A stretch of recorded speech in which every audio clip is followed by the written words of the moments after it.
اور اپنی اولاد کو مفلسی کے خوف سے قتل نہ کرنا، کیونکہ ان کو اور تم کو ہم ہی رزق دیتے ہیں۔ کچھ شک نہیں کہ ان کا مار ڈالنا بڑا سخت گناہ ہے، اور زنا کے پاس بھی نہ جانا کہ وہ بے حیائی ہے اور بری راہ ہے۔ اور جس جاندار کا مارنا اللہ نے حرام کیا ہے اسے قتل نہ کرنا مگر جائز طور پر، یعنی بفتوائے شریعت۔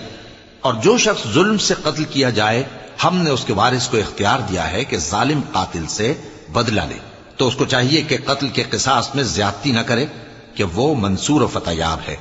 اور یتیم کے مال کے پاس بھی نہ پھٹکنا مگر ایسے طریق سے کہ بہت بہتر ہو، یہاں تک کہ وہ جوانی کو پہنچ جائے۔